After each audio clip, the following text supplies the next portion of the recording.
Okay, cool. So thank you, Darren, for the introduction, and thank you everybody for coming. I know you've probably had a very long day. Yeah, so I don't need to say the title of my talk again because Darren's kindly done that. And I just realized this morning that actually the title on the slides that I uploaded is incorrect. So apologies for that. But if you're here for the gay librarians, this is definitely the correct talk.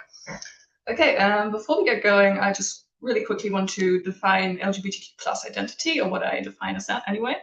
So basically, I take that term to include anybody who identifies as lesbian, gay, bisexual, transgender, queer, or questioning, and the plus sort of stands for everybody who is not cisgender or heterosexual.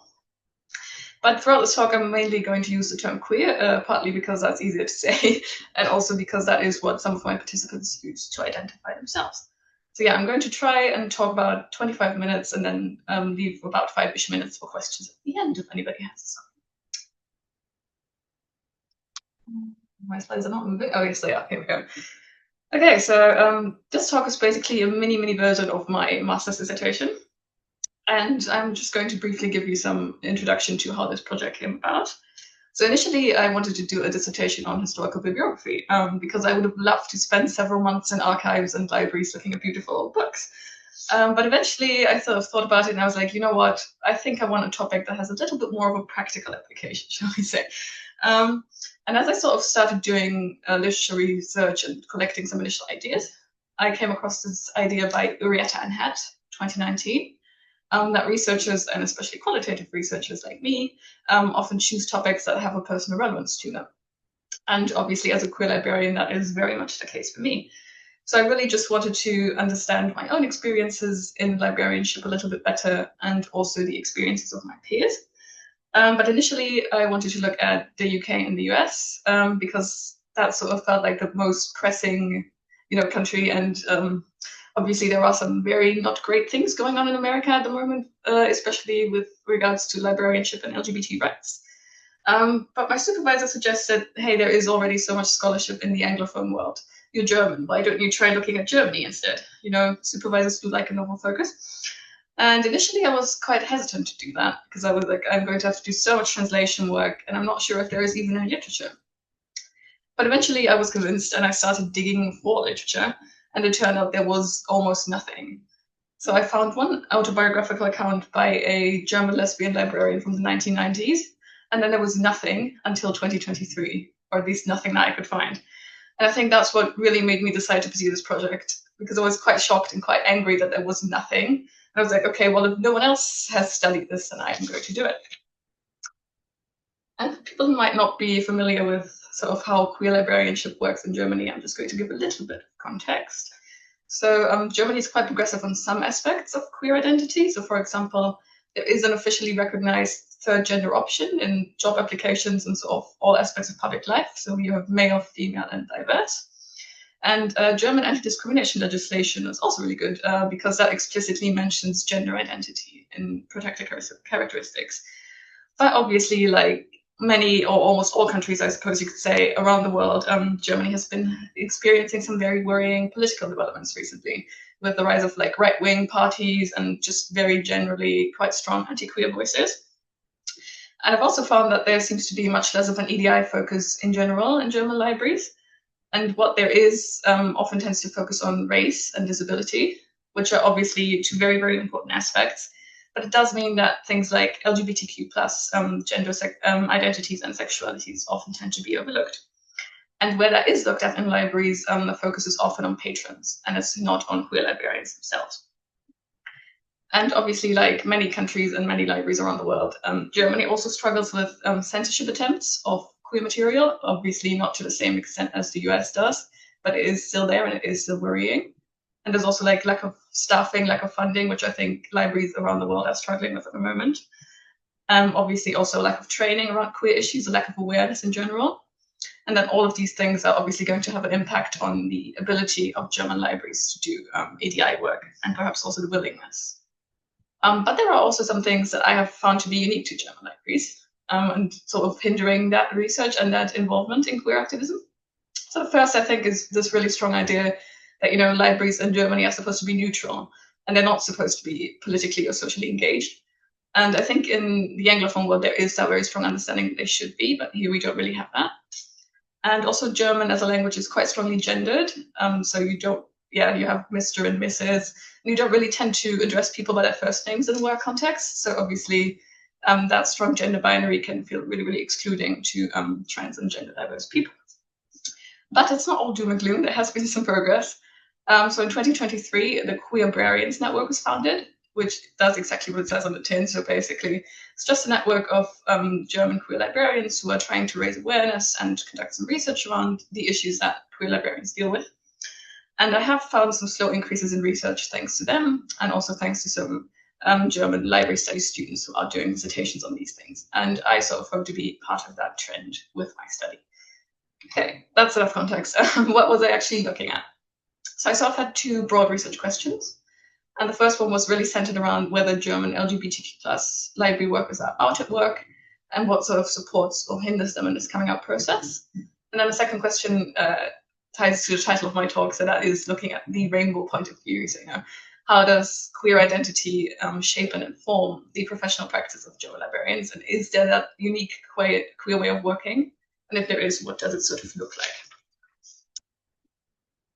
Okay, so I'm not going to go into too much details with my methods because I really want to get to the findings, but just for a little bit of context. So in terms of theoretical background, I drew quite strongly on the model of invisible social identity by Claire Beattie and McLean, 2005. And that model just quite broadly states that, sexuality is an invisible thing. Obviously, gender identity is a different matter, but sexuality is invisible. And therefore, queer people can decide whether or not they want to disclose that. And that is influenced by a variety of factors, which I'm going to go into later. And what I really like about this model is that it sort of poses this idea that, the choice to reveal your sexuality or not is continuous. So you have to do it every single time you meet someone new. And it is also a continuum. So, you can be out to some people, you can be out to absolutely everybody, you can be out to no one at all. And the other thing I really like about this model is that it states that coming out can be done in a variety of ways. So it can be verbal, it can be non-verbal, it can be through things like activism. And we're going to look at that a little bit more later as well. And really at the heart of this model is this sort of core tension between the threat of stigma if you do come out and the desire to be authentic through coming out. And my study was qualitative in focus, which is partly because I'm absolutely terrible at statistics and I hate doing them, but also because I really, really strongly believe that if you want to know people's thoughts and opinions and feelings around something, the best way to find that out is to go and ask them. And that is exactly what I did. So I sent out recruitment emails to 2 German queer library email lists. And because library people are lovely and supportive, I got responses almost immediately. And these were my participants. So just for a little bit of context, this states what library sectors they were from, what they identified their gender and sexuality to be, and also what pronouns they used. Okay, and with these 5 lovely people, I then conducted online semi-structured interviews in German, and then translated the interview data and did thematic analysis on it, which led me to 5 themes, and this is where it gets interesting. This is where we get to the findings. So I'm going to explain the findings relating to research question 1. So that is about outness and, supporting and hindering factors first. And just as a little disclaimer, I am going to be using quotes from my participants, but I've not put them on the slides for privacy reasons and also because they're just in the space. Yeah. So the first theme I've called visibility versus self-protection, or reasons and strategies for coming out. And there are sort of several sub-aspects to this. So I'm going to start with the first sub-theme, which really is that coming out is a quite complex and a quite situational thing. So I think my first participant summed that up quite nicely when he said, I think I do a little bit of gatekeeping with that information. And I just always feel my way into the situation to see if it fits. So, the situation and the context really plays a role. And also, obviously, the person who's coming out, what is their relationship to the person who's sort of the recipient coming out, and how close are they, that sort of thing. And also the characteristics of the recipients and themselves also play a role. So my 4th participant said that they found it easier to come out to people who are queer themselves, or who are at least open to queerness, because they could then be reasonably confident, that these people would accept their identity. Something else that I found quite interesting is that my participants, well, some of them anyway, were out to their colleagues, but they were not out to patrons. So they sort of had this, public service persona that didn't necessarily reflect their private self. And my 2nd participant said, for me, it's more about helping people and it's not about my identity. And that obviously raises all sorts of interesting questions about, emotional labor and should you have to mask your true identity. But again, I'm going to get into that a little bit more later. And something else that I found is that some of my participants were out about some aspects of their identity, but not all aspects. So for example, my second participant said, I'm not out as bisexual because I think they being their colleagues, don't need to know about that. But they were out about their gender identity because they said it was stressful to be seen differently and to be called by my old name. So for them, being open about their gender identity was really important and really pressing, just to be seen as their authentic self, but they felt their sexuality was more of a private thing. And some people, it was also difficult to even disclose their sexuality. So my third participant said, it's difficult to say, hey, by the way, I'm asexual too. And if you're gay or lesbian, it might be a bit easier. And I found that really interesting, this idea, that people with more mainstream, shall we say, queer sexualities might have it a little bit easier because people know what that is and they don't really need to do as much explaining. Okay, and so the second sub-theme of this is strategies used to disclose. And there were really a wide variety of these. So some participants came up through things like research. So my fifth participant basically wrote a research article on queer topics in libraries, which she then emailed out to all of my colleagues as a sort of way of coming out indirectly. And interestingly, when we spoke about this, she said that she thought that was quite a cowardly thing to do. And I thought that was a really interesting term to use because it sort of implies that, the brave way or like the true way or the correct way to come out is to do it verbally and to do it face to face. And my third participant is currently involved in a really fascinating project, which is basically just trying to create a database that collects all research on queerness in German libraries. And I really, really hope they continue with that. It sounds amazing.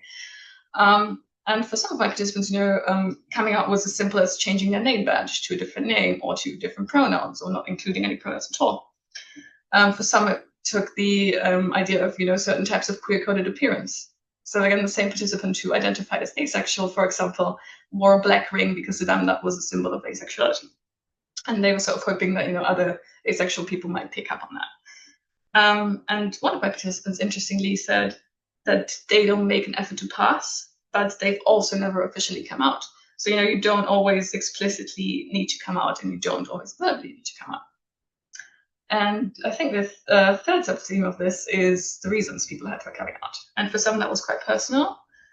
So again, going back to my second participant, they said, I just wanted to be myself because it's just difficult when you go to work and you then have to wear a mask to be accepted. So for them, coming out was a sort of necessary evil in order to be seen as who they truly were. But some people had more political reasons. So my third participant, who is Vietnamese German, really thought that they needed to be visible in order to be a role model to others. And they said, if I'm out, perhaps other Asian children won't even dare to think about it at all. So for them, that visibility was really, really important. But some of my participants also questioned the concept of coming out. So, why do queer people have to do that and non-queer people don't? And why should it always be our job to educate our heterosexual and cisgender colleagues about our identities? And I think my first participant summed that up really nicely because he said, it's important to create this visibility as a political statement and as a sign of solidarity. And at the same time, there's also the question of self-protection. I think that really sums up the core question of what coming out is. Because obviously it's not always possible for people to come out and it's not always safe. And that leads me nicely to my second theme, which I've called barriers and resistance. So for some people, these barriers were quite personal. So for example, my second participant went on a work placement where they worked with other transgender colleagues and also non-transgender colleagues. And they saw that, their trans colleagues were really being treated quite appallingly. And there was a lot of homophobia and transphobia in that environment. And that obviously made them more reluctant to then come out. But for some people, these barriers didn't have to be external, they could be internal. And my first participant said, I think I've actually got through life pretty well so far. And that's why I asked myself why I still have such a strong fear of rejection. And I thought that was quite an interesting point, that sort of fear or rejection can come from inside yourself. And that doesn't always need to be linked to a concrete external cause. And apart from personal barriers, there were obviously also a lot of structural barriers. So all the things I mentioned earlier, things like funding cuts, fear of drawing backlash if you put on queer events or if you provide queer resources, that sort of thing. And my fourth participant said, it's definitely not going to get any easier to make libraries more queer-friendly while they also have to fight for their survival. I think that's a really, really important consideration. And like I said earlier, there are these things that are unique to Germany. There is that idea of neutrality, and neutrality sadly is increasingly becoming equated with non-queer.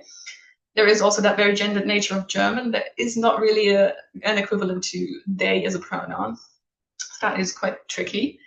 And obviously there is a lot of bureaucracy if you formally try to change your name, which my second participant said is a process that could not be more complicated. And obviously there is also a lack of training around queer issues, a lack of awareness, a lack of research as well. And my fifth participant said that, where that does exist, that might just be pinkwashing, that might just be libraries trying to look tolerant and inclusive and liberal, but that might not lead to any real tangible change. But nonetheless, and I thought that was quite heartening, my participants did resist these barriers. So for some that was, in the form of conducting research and just raising awareness. For some it was participating in outreach. For some it was as simple as using alternative pronouns, or refusing to engage with, for example, email accounts that still used old names and old pronouns. And even just being visible for some people actually led to change. As my second participant said, it started with me and my trans colleague that they finally thought about it a bit. So, just by being present, you can sort of force people to make accommodations for you. Okay, and my third theme, which leads me nicely to those accommodations, is what supported people in coming out. So for some people, it was as simple as legal protections. So they had really, really good anti-discrimination policies in their workplace. And a lot of people also had support from, their mentors, their colleagues, their managers, whether that was by expressing pro-queer attitudes more generally, or by explicitly affirming their identities, by using the correct name and pronouns, for example. And something that was really, really important as well was out colleagues who could sort of serve as sources of advice, or who could serve as role models, sort of, how did you do that? How did you come out? And also as a really useful sort of barometer for people's reactions. So my third participant said, when their colleagues came out, they saw that they were treated like people. So they then thought that they could do that too. And I thought that term, being treated like people, was quite impactful because, it sort of implies that queer people, unfortunately, aren't always. And obviously, having queer colleagues also sort of serves to normalize queer identities in the workplace. And you can then sort of network with each other and form associations. And that was something else that was really, really important to my participants. So my fifth participant said, and that was really important to her because she then had a safety net that will catch me if things go really, really badly. So I think that is really, really important. But interestingly, many of them also said that that support cannot be taken for granted and that they were sort of lucky or even privileged to have this. And I'm going to go into that a little bit more later. But first, we're going to look at the findings actually relating to the second question, so the rainbow point of view. And theme 4 I've called Libraries as Parallel World, which came from a quote by one of my participants, who said that in libraries there is that image or promise that you can enter a kind of parallel world that is a bit more accepting. And I think that gives the individual certain freedoms. So yeah, and I think most of my participants did voice that idea that, libraries are a space for everybody. They are a space that has its own rules, its own values, which tend to be quite liberal values, and that is accepting and even valuing of diversity. Obviously, libraries also have queer resources and they represent queer stories and they are queer spaces. And for some participants, that was a concrete way to serve the queer community by working in libraries and by making that practical change. And I think all of these things could explain why queer people feel so drawn to the library sector. And interestingly, not many of my participants actually challenged this idea that, libraries are liberal and tolerant and diverse. Only one person did. And she said, we have that in some libraries, but by no means in all of them. And finally, theme 5, which is the title of my talk, the rainbow point of view. And that sort of just looked at, is there a uniquely queer perspective to working? And for some of my participants, that was definitely the case. So they said, yes, absolutely. My identity shapes the way that I approach my work, and it also shapes the way that I approach my private life. And I think my first participant was quite interesting in that because he is white and he is perceived as male. And obviously that there is a certain amount of privilege that comes with that. And he said if he didn't also identify as gay, and obviously which is a marginalized identity, he might never have questioned that privilege and he might never have become, sensitized to the marginalization of others. And for my trans and non-binary participants, their identities also made them more aware of the language they used. So with their colleagues and with their patrons, just, checking what pronouns people would like to be used and how they spoke to them. But even in the less obvious sectors, away from sort of patron interactions, this queer viewpoint was present. So one of my participants was a cataloger, and she sort of catalogued from that queer point of view. So basically just making sure that author's correct pronouns are put in, and that library, queer topic resources of queer topics are indexed as such in the subject headings. And that made me really, really happy as a cataloguing nerd. And she sort of said, that is something that my non-queer colleagues probably wouldn't bother with. And several of my participants also said that it might be easier to, recognize power imbalances between yourself and a patron if you have also been in that situation of powerlessness. But interestingly, one of my participants sort of questioned the idea of that being a uniquely queer phenomenon. So they said, I think someone who isn't queer could also work like me. And they sort of broadened this view to a generally marginalized background. So, somebody who's disabled perhaps, or from a minority ethnic background could also work in that way. It doesn't have to be a uniquely queer thing. Okay, so what does all of that mean practically? So I think what has emerged quite strongly is that coming out is a complex issue. It's something that's unique, that's individual. And so far that really fits with the model by Claire et al. That I mentioned earlier. But also all of my participants were out to some extent. So they did not choose to conceal that identity. And that obviously contradicts Claire et al. And for all of my participants, acceptance was there to some extent. So it doesn't really seem to be tied to, a certain sector of libraries or a certain area of Germany that's somehow more liberal. I guess you could argue that perhaps there is a general shift in mindset taking place, among younger generations of librarians, my generation, the generations that come after us, were just a bit more aware of these things and perhaps a bit more accepting. But despite that acceptance, fear of rejection still persists. And I said I would talk a little bit more about this gratitude thing that I mentioned earlier. So I think there was a certain level of resentment among my participants of being made to feel grateful simply for, being treated with basic human decency. And some of them said that, gratitude can also be used as a form of oppression. So, you already have equal rights. Can you please just shut up and go away now? And yeah, I think that is a really, really interesting point. And something else I found really interesting is that most of my participants actually did not question that liberal image of libraries. And obviously that raises a lot of questions about why it's that. Is it because the situation in Germany isn't as bad as it is in America, for example? Could that potentially decline in the future? Who knows? And for some people also, queer-related activism was more relevant sort of to their private lives than their working lives. But with the caveat that a lot of them were in quite junior positions, so they didn't necessarily feel that they could actually make that change in their working lives. And I think the strongest point, and to me the most heartening point, is that for my participants, there was no conflict between their queerness and their work. But instead they saw their queer identities as an asset, as something that made their work better. I think that is quite moving to me anyway. Okay, so where do we go from here? I've made a couple of suggestions for future research, but obviously research like this is becoming more and more timely. It is a way of fighting back against oppression and the silencing of queer voices, and it's just a way of showing that our identities are worthy of study. And because there is still so little research around these topics, basically anywhere that isn't the UK or the US, every little helps, all research helps, as long as it is obviously ethically and methodically sound. But there are some things I would specifically like to see. So my participants and most participants in studies so far have come from academic and public libraries. And it would be really interesting to look at some other sectors, like law librarianship, for example, which is obviously quite a formalized context, and just to see sort of how that impacts on people's ability to be out. It would also be really interesting to see more quantitative and mixed method studies, again, as long as I don't have to do them, because statistics, no thank you. But I think that would be really, really useful as a way just to get a better grasp on the numbers and sort of what is the percentage of queer librarians. It would also be interesting to look at these things from an intersectional viewpoint. So to look at librarians with multiple marginalized identities, so someone who's queer and disabled, or queer and minority ethnic, and sort of how these things compound each other. I also think it would be cool to look at different sexualities and sort of compare them. Again, coming back to that point by one of my participants, that someone with a perhaps less known queer identity might find it more difficult to come out, just because people don't really know what it is. And finally, obviously, it would also be fascinating to study people who are not out and sort of the reasons they have for that.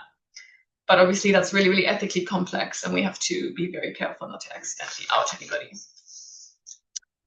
Okay, and if that happens, if that queer utopia sort of develops, where would we be? Well, I think we would obviously have a lot more research about queer librarians, and that would help us support them better, and just to make libraries more generally diverse and inclusive, which is actually a great thing.